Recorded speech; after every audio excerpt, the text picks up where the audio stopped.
My few words I want to say about Rebbe Maisels, it doesn't come from the same perspective as deep and personal like Barry.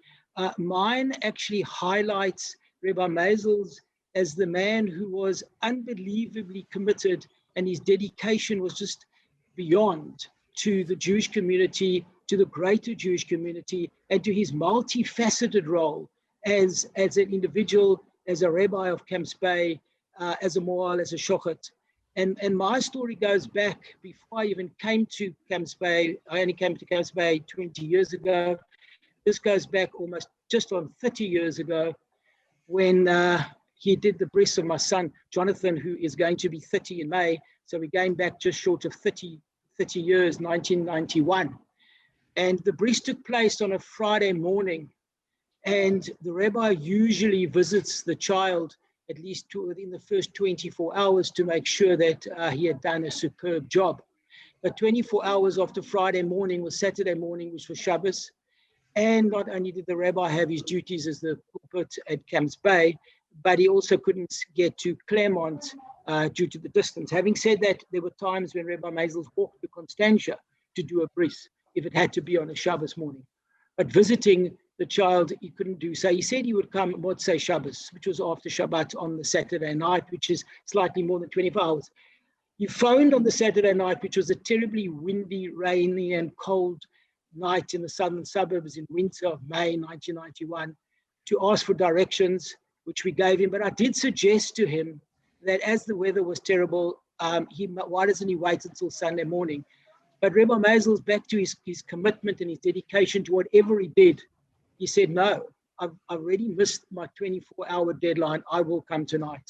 And sure as anything, at about 8:30 or 9 p.m. on the Saturday night, he arrived at my house in Claremont. And we let him in, and he spent a lot of time, as if time wasn't an issue. And he left, and he was very happy with his job. And I'm sure 30 years later, he would still be very happy with his job.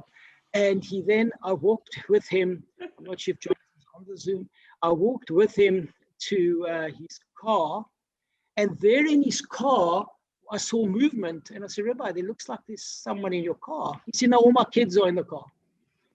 I said, well, it's 9 o'clock and it's on a Saturday night. He said, yes, I promised my children, because it was a terrible windy day in Camps Bay as well. We had nothing, we couldn't do anything on the Shabbos. I promised them, what's a Shabbos? I would take them for a drive. And I did that. I took them for a drive, and I've come to your house, the priest. I said, why didn't you let them come in the house at least and not sit in the car for an hour freezing cold? He said, no, I didn't want to put you out. You've got a new child and I didn't want to put you out.